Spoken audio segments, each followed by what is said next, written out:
Bem-vindos, amantes da escuridão, a mais uma jornada sinistra em nosso canal de contos de terror. Preparem-se para mergulhar nas profundezas do desconhecido, onde sombras ganham vida e segredos ocultos emergem da escuridão. Hoje, temos uma história que irá arrepiar a espinha e deixar a sua mente inquieta. Mas antes de nos aprofundarmos nessa narrativa sombria, não se esqueça de se inscrever, ativar o sininho para receber notificações e deixar seu like, pois o terror aguarda por você. Prepare-se para ser transportado para um mundo onde a linha entre realidade e pesadelo se desfaz. Sem mais delongas, mergulhemos de cabeça em mais um conto que desafiará os limites da sua coragem. Luzes apagadas, fones de ouvido ajustados e que a escuridão nos guie nesta jornada sombria. Começamos agora.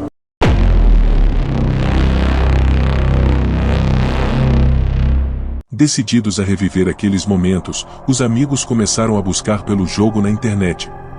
Não foi fácil, mas eventualmente encontraram um servidor quase abandonado, aparentemente o último de sua espécie. Ao acessar, o ambiente virtual estava deserto, com exceção de um único usuário ativo. Esse usuário, denominado apenas como o Desconhecido, chamou a atenção do grupo. Inicialmente, pensaram ser apenas um outro jogador nostálgico, mas rapidamente perceberam que havia algo profundamente perturbador em sua presença. O Desconhecido começou a enviar mensagens enigmáticas e perturbadoras através do chat do jogo. As mensagens eram altamente específicas, mencionando detalhes pessoais que os amigos não compartilhavam há anos, segredos íntimos e eventos que ninguém fora do grupo poderia saber. O desconforto inicial se transformou em um medo palpável quando perceberam que as mensagens começavam a aludir a acontecimentos futuros com precisão assustadora. Conforme os dias passavam, os amigos tentavam ignorar o desconhecido e se concentrar no jogo, mas as mensagens se tornavam cada vez mais invasivas e ameaçadoras. Em uma noite, um dos amigos, Pedro, recebeu uma mensagem dizendo para ele olhar pela janela. Ao fazê-lo, viu uma figura encapuzada parada na rua, olhando diretamente para sua casa. A figura desapareceu em um piscar de olhos, deixando Pedro abalado e com a sensação de estar sendo constantemente vigiado. Os eventos sobrenaturais começaram a se intensificar. Objetos nas casas dos amigos se moviam inexplicavelmente, sombras dançavam nas paredes à noite, e vozes sussurrantes ecoavam pelo ar. Um dos amigos, Ana, relatou que seu computador havia começado a ligar e desligar sozinho, sempre exibindo a tela do jogo com uma mensagem única: "Você não pode escapar". Desesperados, os amigos decidiram investigar a origem do Desconhecido. Descobriram, após vasculhar antigos fóruns e blogs abandonados, uma lenda urbana sobre um jogador que teria morrido tragicamente enquanto jogava aquele mesmo jogo. Esse jogador, segundo a lenda, foi vítima de um assassinato brutal que nunca foi resolvido. Seu espírito, cheio de rancor e desejo de vingança, teria se apegado ao jogo, amaldiçoando qualquer um que tentasse revivê-lo.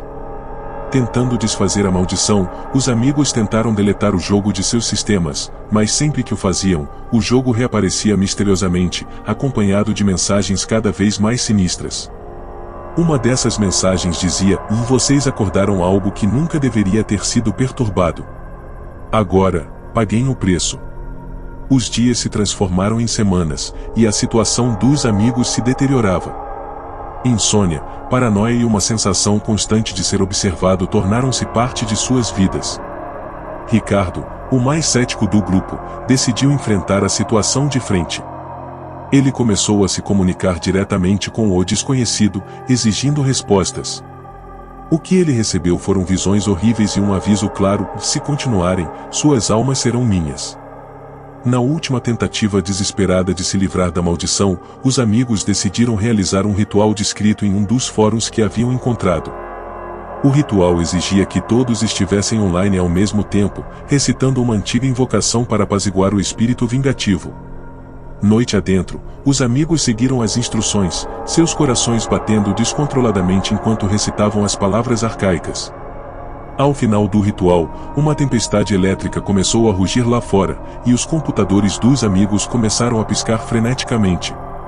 As telas dos monitores se encheram com imagens do rosto contorcido em agonia do Desconhecido. As luzes piscavam, os objetos nas casas dos amigos tremiam, e uma sensação de pavor incontrolável enchia o ar. Então, tudo parou de repente. O silêncio que se seguiu foi ensurdecedor.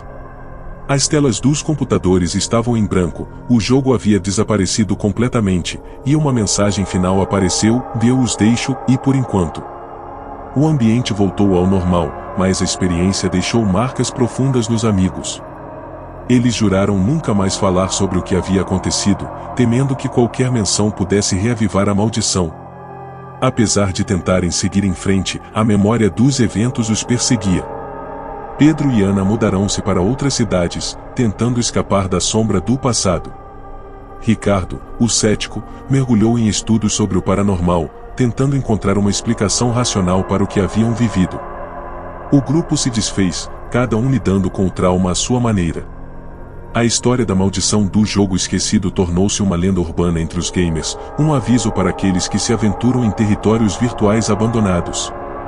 A lição era clara: há coisas que devem permanecer no passado, e alguns segredos são perigosos demais para serem desenterrados. E assim, a maldição do jogo esquecido permanece como um conto de advertência, um eco sinistro de um pesadelo que começou inocentemente, mas terminou em terror insondável.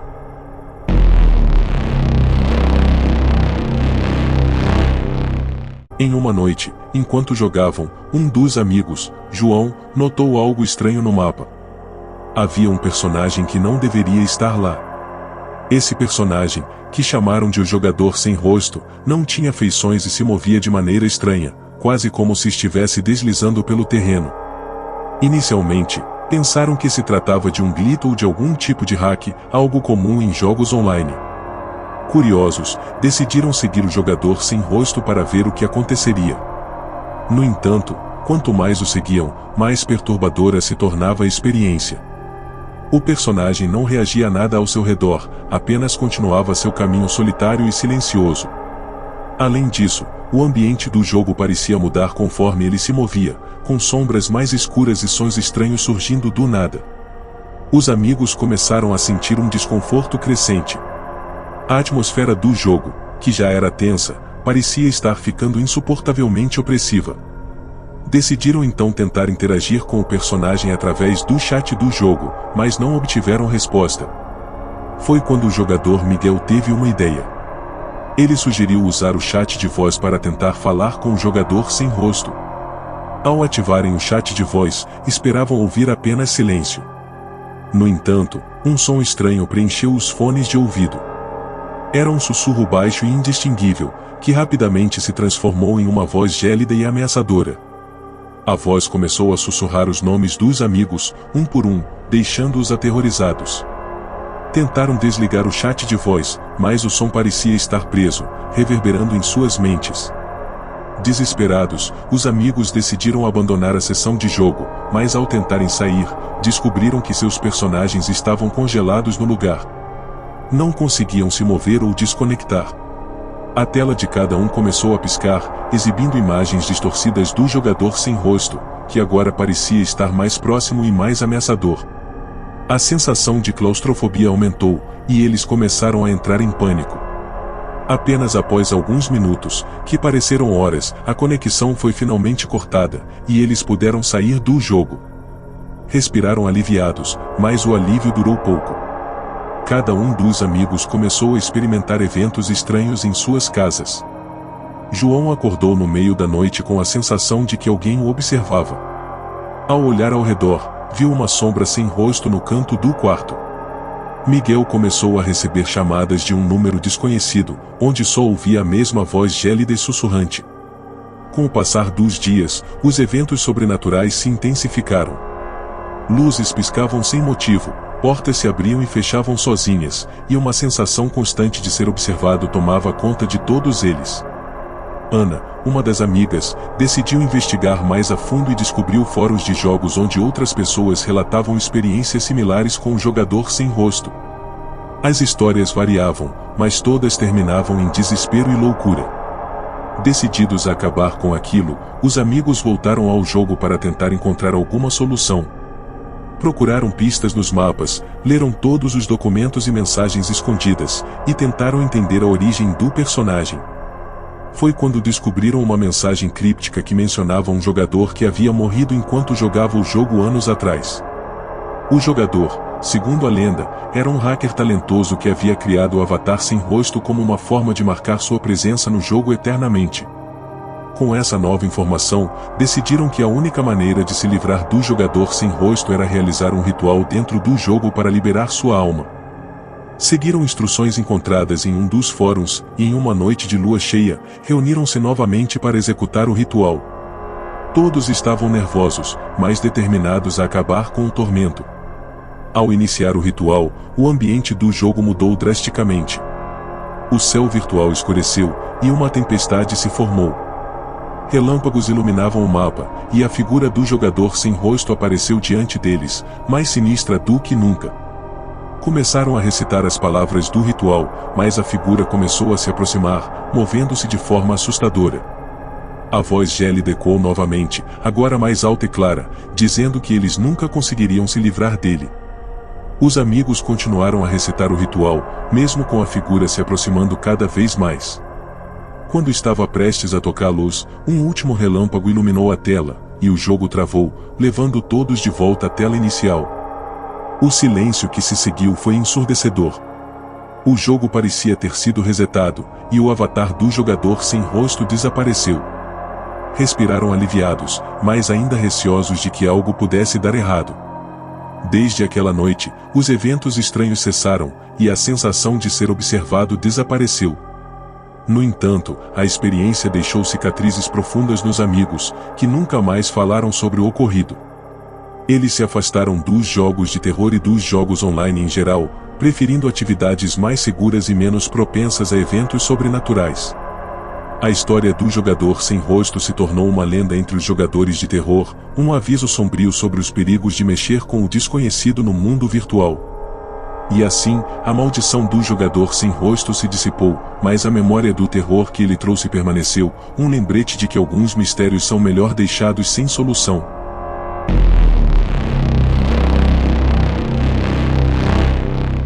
Tudo começou com um jogo de terror independente que ganhou uma base de fãs cult devido à sua atmosfera opressiva e narrativa complexa. O jogo, chamado Sombras na Escuridão, permitia que os jogadores explorassem uma mansão assombrada, desvendando mistérios e enfrentando criaturas aterrorizantes. Apesar do sucesso, os desenvolvedores nunca lançaram uma sequência, o que deixou os fãs desejando mais conteúdo. Foi então que um programador talentoso, conhecido apenas pelo pseudônimo Shadowcoder, decidiu criar um mod para expandir o universo do jogo. O mod, chamado Escuridão Profunda, prometia novas áreas para explorar, criaturas mais assustadoras e uma história ainda mais sombria. A comunidade de fãs ficou empolgada com a perspectiva, e muitos começaram a seguir avidamente o desenvolvimento do mod. No entanto, conforme Shadowcoder se aproximava da conclusão do projeto, começou a relatar eventos estranhos em suas postagens nos fóruns. Ele mencionou ter pesadelos recorrentes com a mansão do jogo e sentir uma presença sombria enquanto trabalhava no mod. Os fãs, inicialmente, acharam que tudo fazia parte de uma campanha de marketing elaborada para aumentar a expectativa pelo lançamento. Mas, quando Shadowcoder parou de postar de repente, a preocupação começou a crescer. Meses se passaram sem nenhuma atualização, e muitos acreditaram que o projeto havia sido abandonado. Então, um dia, o mod apareceu misteriosamente disponível para download em um site obscuro de mods. Não havia explicações, nem notas de lançamento, apenas um link para baixar o arquivo. Os fãs mais dedicados não hesitaram e instalaram o mod imediatamente. Desde o início, Escuridão Profunda se mostrou diferente de qualquer outro mod. A atmosfera do jogo estava carregada de uma sensação de pavor inescapável, e os gráficos, embora familiares, pareciam mais perturbadores. A mansão do jogo original havia sido expandida com novas áreas que não estavam apenas repletas de novos desafios, mas também de uma presença opressiva que parecia observar cada movimento do jogador. Os jogadores começaram a relatar experiências perturbadoras. Muitos falaram sobre sons estranhos que não pareciam fazer parte do jogo, como sussurros que pareciam vir de seus próprios quartos ou passos que ecoavam mesmo quando estavam sozinhos. Outros mencionaram que os rostos das criaturas no jogo pareciam distorcidos e mais humanos, quase como se fossem reflexos dos próprios jogadores. As coisas ficaram ainda mais assustadoras quando alguns jogadores perceberam que o mod parecia estar conectado às suas vidas reais. Mensagens enigmáticas apareciam nas paredes da mansão, contendo detalhes pessoais que o jogo original jamais teria acesso. Um jogador, conhecido como Marcos, relatou que uma das mensagens mencionava o nome de seu cachorro, que havia morrido anos antes. Outro jogador, Ana, encontrou uma mensagem que fazia referência a um segredo que ela nunca havia contado a ninguém. O clímax do terror ocorreu quando um grupo de jogadores decidiu investigar a fundo as origens do mod. Eles conseguiram rastrear o endereço IP do upload inicial e descobriram que ele estava ligado a um endereço abandonado na periferia de uma cidade pequena. Decidiram fazer uma expedição até o local, na esperança de encontrar respostas sobre o que realmente havia acontecido com Shadow Coder. Ao chegarem à casa, encontraram um lugar em ruínas, coberto por vegetação e aparentemente desabitado há anos. No entanto, dentro da casa, encontraram um computador antigo ainda funcionando, com a tela congelada na interface do mod. O ambiente estava carregado de uma energia opressiva, e um sentimento de medo tomou conta de todos. Em um dos quartos, encontraram um diário que parecia pertencer a Shadow Coder. O diário continha anotações que se tornavam cada vez mais incoerentes e perturbadoras. Shadow Coder falava sobre vozes que ouvia enquanto trabalhava, sombras que via se movendo pela casa e uma sensação crescente de que algo estava tentando sair do jogo para o mundo real. As últimas páginas eram quase ilegíveis, mas continham uma única mensagem clara: eu libertei algo que não deveria. Não joguem. Os jogadores, apavorados, deixaram a casa e decidiram queimar o diário, na esperança de que isso encerrasse a maldição. Ao retornarem para casa, tentaram deletar o mod de seus computadores, mas sempre que o faziam, ele reaparecia, trazendo novas mensagens ainda mais sinistras. As experiências sobrenaturais continuaram, e eles começaram a temer por suas vidas. Sem saber mais o que fazer, os jogadores recorreram a especialistas em paranormalidade. Uma médium, ao analisar o caso, sugeriu que o mod havia se tornado um portal para algo maligno, uma entidade que havia encontrado uma maneira de cruzar a barreira entre o mundo digital e o real. A única solução, segundo ela, era encontrar a fonte original do código e destruí-la completamente. A busca os levou a um antigo servidor onde Shadow Coder costumava fazer backups de seu trabalho. Invadindo o servidor, encontraram o código-fonte original do mod. Seguindo as instruções da médium, realizaram um ritual de purificação, que incluía destruir fisicamente os dispositivos onde o código estava armazenado. O ritual foi realizado com sucesso, e, finalmente, o mod desapareceu de seus computadores. As experiências sobrenaturais cessaram, e os jogadores puderam voltar às suas vidas normais, embora nunca mais fossem os mesmos. A história de A Lenda do Mod Maldito se tornou um conto de advertência na comunidade de modders, um lembrete sinistro de que algumas coisas são melhor deixadas no esquecimento. A memória do mod, porém, continuou a assombrar aqueles que o jogaram. Eles nunca mais se envolveram em projetos de modificação e sempre alertavam novos jogadores sobre os perigos de mexer com o desconhecido. E assim, a lenda do mod maldito permaneceu, um eco sombrio de uma experiência que ultrapassou os limites da realidade e do sobrenatural.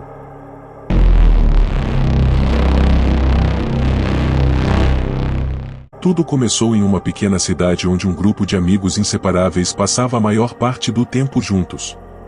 O grupo era composto por João, Pedro, Lucas, Ana e Carla.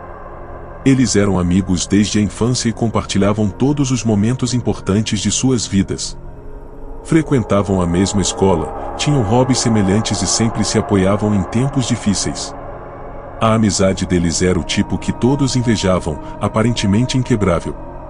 Em uma tarde de verão, o grupo decidiu fazer uma trilha em uma floresta próxima. A floresta era conhecida por suas belezas naturais, mas também por ser fácil de se perder, devido à sua densa vegetação e caminhos pouco marcados. Os 5 amigos estavam empolgados com a aventura e começaram a caminhada com espírito leve e descontraído. Eles riam e conversavam, tirando fotos e aproveitando a companhia um do outro. No entanto, à medida que avançavam mais profundamente na floresta, a atmosfera começou a mudar. A vegetação se tornou mais espessa, a luz do sol foi gradualmente bloqueada pelas copas das árvores e um silêncio estranho tomou conta do ambiente. O grupo começou a sentir uma leve inquietação, mas decidiu continuar, confiantes de que poderiam encontrar o caminho de volta sem problemas. Caminharam por horas, e quando a tarde começou a se transformar em noite, perceberam que estavam perdidos. João, o mais corajoso do grupo, sugeriu que se dividissem em 2 grupos para cobrir mais terreno e encontrar a trilha de volta mais rapidamente. Pedro e Lucas ficaram juntos, enquanto Ana e Carla formaram outro grupo. João, sempre confiante em suas habilidades de orientação, decidiu procurar sozinho. O plano parecia sensato, mas o medo começou a se infiltrar enquanto a escuridão da noite se aprofundava. As horas passaram e nenhum dos grupos conseguiu encontrar a trilha de volta. Para piorar a situação, eles não tinham sinal de celular para pedir ajuda. Desesperados, decidiram voltar para o ponto onde se separaram, na esperança de se reunirem e pensarem em outra estratégia. Quando os 4 amigos se reuniram novamente, notaram que João ainda não havia retornado. A preocupação começou a crescer e eles começaram a chamar por ele, suas vozes ecoando inutilmente na floresta sombria. A noite avançava e não havia sinal de João. O pânico se instalou e eles decidiram fazer uma busca mais ampla, mesmo sabendo dos riscos de se perderem ainda mais. Procuraram por horas, sem sucesso. João havia desaparecido sem deixar rastros. Cansados, assustados e sem opções, resolveram acampar no local onde haviam se separado inicialmente, esperando que João voltasse pela manhã. A noite foi longa e cheia de medo, com cada som na floresta amplificando suas ansiedades. Quando a manhã finalmente chegou, ainda não havia sinal de João. Decidiram que era hora de voltar à cidade e pedir ajuda. A caminhada de volta parecia interminável, mas eventualmente encontraram a trilha principal e seguiram em direção à civilização. Assim que chegaram à cidade, relataram o desaparecimento de João às autoridades locais. A polícia organizou uma busca na floresta, com voluntários da cidade se juntando aos esforços. A busca durou vários dias, mas João não foi encontrado. Não havia sinais dele, nenhum vestígio de sua passagem. Era como se ele tivesse simplesmente desaparecido no ar. A cidade inteira foi tomada por uma sensação de perda e tristeza. João era um garoto querido por todos, e seu desaparecimento inexplicável deixou um vazio na comunidade. Os amigos de João estavam devastados. Sentiam-se culpados por terem se separado e por não terem conseguido encontrá-lo. A vida continuou, mas a sombra da perda de João pairava sobre eles constantemente. Eles se encontravam regularmente para tentar confortar uns aos outros, mas a dor nunca diminuía. Alguns meses depois do desaparecimento de João, eventos estranhos começaram a acontecer. Pedro, Lucas, Ana e Carla começaram a ter sonhos vívidos com João, onde ele tentava comunicar algo, mas suas palavras eram sempre indistintas e confusas. Esses sonhos os deixavam inquietos, mas também lhes davam uma sensação de esperança de que João ainda pudesse estar vivo em algum lugar. Um dia, Pedro encontrou um velho diário no sótão de sua casa, que pertencia ao seu avô. Folheando as páginas amareladas, ele encontrou uma entrada que falava sobre a floresta onde João havia desaparecido. O diário mencionava lendas antigas sobre a floresta ser um lugar de portais para outras dimensões, onde pessoas podiam desaparecer sem deixar rastros. Pedro compartilhou essa descoberta com seus amigos, e juntos, decidiram investigar mais sobre essas lendas. Consultaram historiadores locais, anciãos da cidade e qualquer um que pudesse ter informações sobre a floresta. As histórias eram vagas, mas todas apontavam para uma área específica da floresta que era evitada por muitos devido a eventos inexplicáveis. Armados com essa nova informação, decidiram fazer outra expedição à floresta, na esperança de encontrar pistas sobre o paradeiro de João.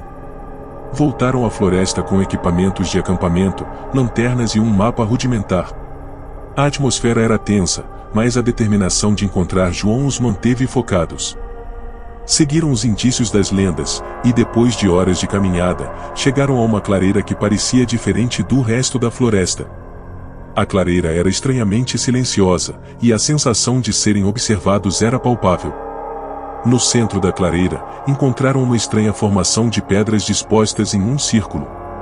As pedras tinham símbolos gravados que pareciam antigos e incompreensíveis. Enquanto exploravam o local, Lucas, que estava mais próximo das pedras, desapareceu diante dos olhos de seus amigos. O pânico tomou conta deles, mas antes que pudessem reagir, Pedro, Ana e Carla sentiram uma força irresistível puxando-os para dentro do círculo de pedras. De repente, se viram em um lugar que parecia a mesma floresta, mas diferente de alguma forma. O ambiente era mais sombrio, e havia uma sensação de opressão constante. Gritaram por Lucas e João, mas a resposta que receberam foi um silêncio ensurdecedor. Decidiram seguir em frente, explorando o novo ambiente em busca de seus amigos desaparecidos. Depois de horas de caminhada, encontraram João e Lucas, ambos parecendo desorientados, mas ilesos. A reunião foi emotiva, mas a situação em que se encontravam era desesperadora. João explicou que ele havia sido atraído para aquele lugar por uma força invisível e não conseguia encontrar uma saída. Lucas tinha uma história semelhante, e os dois estavam à beira do desespero. Os 5 amigos decidiram que precisavam sair daquele lugar juntos. Tentaram várias estratégias para escapar, mas todas pareciam falhar. A opressão do ambiente afetava suas mentes, e começaram a ter alucinações e ouvir sussurros que os confundiam. A única esperança era descobrir o segredo do círculo de pedras e os símbolos que estavam gravados nelas.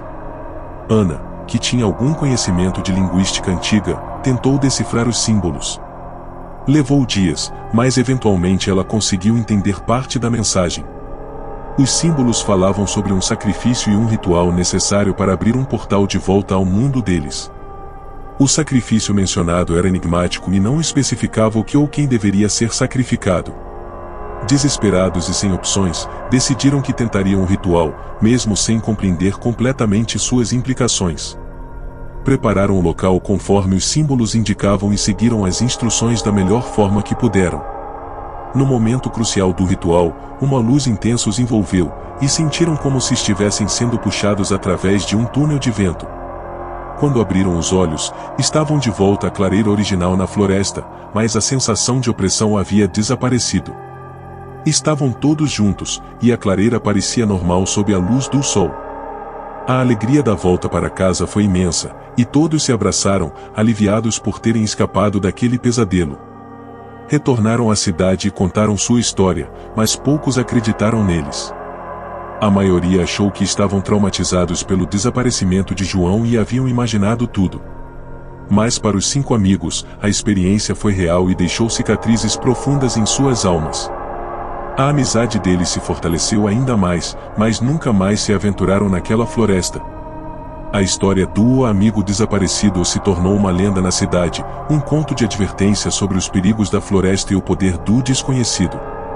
Para João, Pedro, Lucas, Ana e Carla, a lembrança daquela experiência ficou gravada para sempre, um lembrete sombrio de que algumas aventuras podem levar a lugares onde nem a amizade mais forte pode garantir segurança.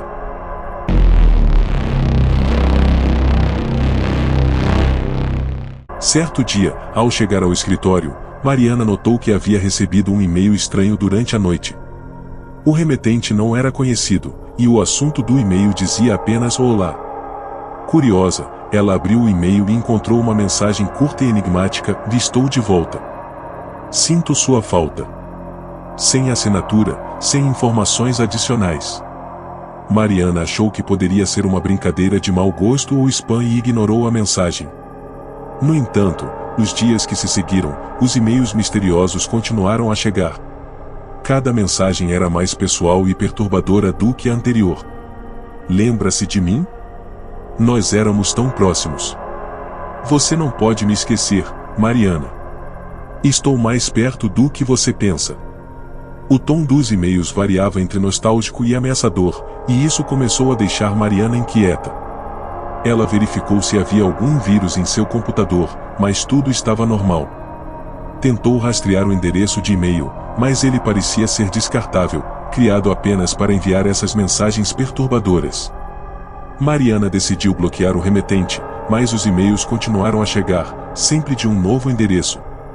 A situação começou a afetar seu desempenho no trabalho.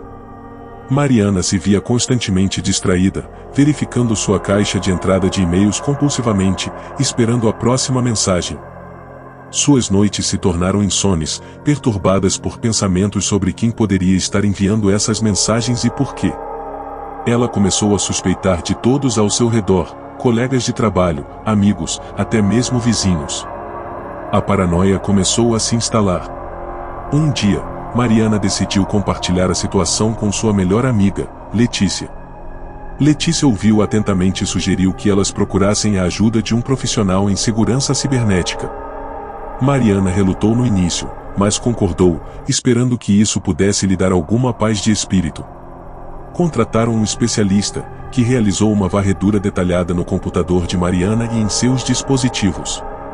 Nada de anormal foi encontrado, exceto pelos e-mails em si, que continuavam a chegar de endereços diferentes, todos impossíveis de rastrear. As mensagens começaram a se tornar mais específicas e assustadoras.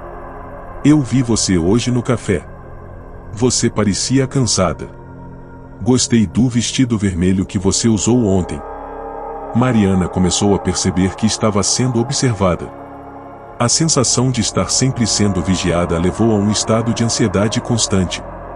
Ela passou a evitar sair de casa sozinha, mudou suas rotinas e até considerou se mudar para outra cidade. Certa noite, ao chegar em casa, Mariana encontrou um envelope na sua caixa de correio. O envelope não tinha remetente, dentro, havia uma foto dela mesma tirada do lado de fora de sua casa naquela manhã. No verso da foto, estava escrito à mão: "Estou mais perto do que você imagina." O pânico tomou conta dela. Mariana trancou todas as portas e janelas, verificando e revendo cada tranca. Decidiu não sair de casa e chamou a polícia. Os policiais que atenderam ao chamado levaram a situação a sério, mas não puderam fazer muito além de prometer patrulhas adicionais na área. Eles sugeriram que Mariana instalasse câmeras de segurança ao redor de sua casa, o que ela fez imediatamente. A presença das câmeras ofereceu algum alívio temporário, mas os e-mails e as mensagens continuavam a chegar, agora acompanhados de imagens capturadas das câmeras, indicando que quem quer que fosse estava hackeando o sistema de segurança. Os dias se transformaram em um tormento sem fim. Mariana começou a evitar o trabalho, alegando estar doente. Letícia passou a visitá-la com frequência para lhe fazer companhia e ajudar a manter sua sanidade. Em uma dessas visitas, Letícia sugeriu que Mariana respondesse aos e-mails, tentando estabelecer algum tipo de comunicação que pudesse revelar a identidade do remetente. Mariana estava desesperada e aceitou a sugestão. Ela escreveu uma resposta curta e direta: "E quem é você? O que você quer de mim?" Enviou a mensagem e esperou ansiosamente por uma resposta. Quando finalmente chegou, a resposta foi igualmente enigmática: "Você sabe quem eu sou. Só quero que se lembre." Mariana estava confusa e assustada. Não conseguia pensar em ninguém de seu passado que pudesse estar fazendo isso. Mariana decidiu investigar mais a fundo seu próprio passado, tentando encontrar alguma conexão que pudesse explicar a situação. Revisitou antigos álbuns de fotos, leu diários de adolescência e até conversou com seus pais sobre pessoas que poderiam ter sido esquecidas ao longo do tempo. Nada parecia fazer sentido.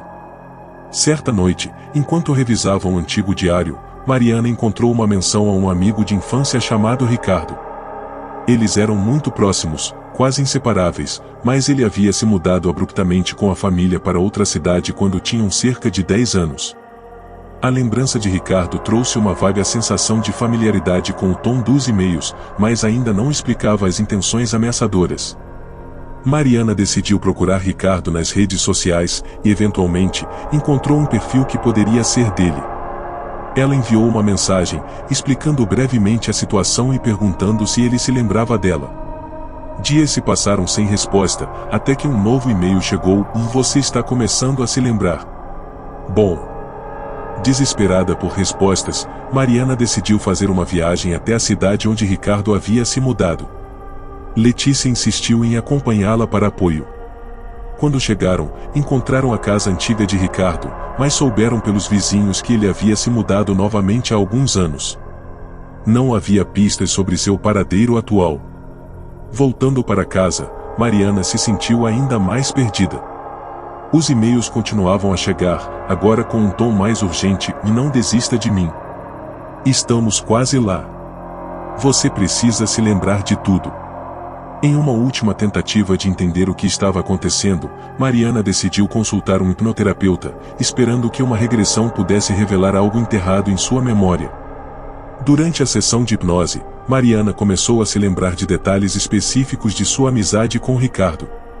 Lembrou-se de brincadeiras, conversas e momentos felizes, mas também de uma experiência traumática que havia reprimido.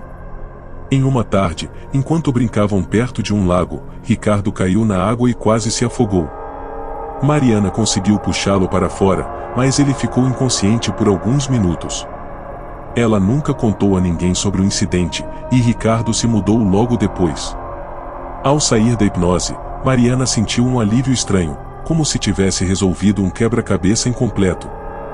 Decidiu responder ao e-mail mais uma vez: lembro-me de você, Ricardo. Lembro-me do lago. O que mais você quer de mim? A resposta foi rápida: quero que você me encontre. Estou esperando no lugar onde tudo começou. Determinada a acabar com o tormento, Mariana voltou ao lago onde quase perdeu seu amigo. Letícia a acompanhou, e elas chegaram ao local no final da tarde. O lugar estava deserto, e a atmosfera era pesada com memórias do passado. Mariana chamou pelo nome de Ricardo, mas não obteve resposta. Enquanto exploravam o local, encontraram uma pequena cabana abandonada perto da margem do lago. Ao entrar, descobriram que a cabana estava vazia, exceto por uma pilha de fotos antigas de Mariana e Ricardo quando crianças. No centro da pilha, havia uma carta escrita à mão: sinto muito por tudo. Nunca quis assustá-la. Só queria que se lembrasse de mim. Mariana caiu em lágrimas ao ler a carta. A história que emergiu foi a de um amigo que nunca esqueceu e cuja vida havia sido profundamente marcada pelo incidente no lago. Ricardo, incapaz de seguir em frente, recorreu a métodos extremos para forçar Mariana a se lembrar dele.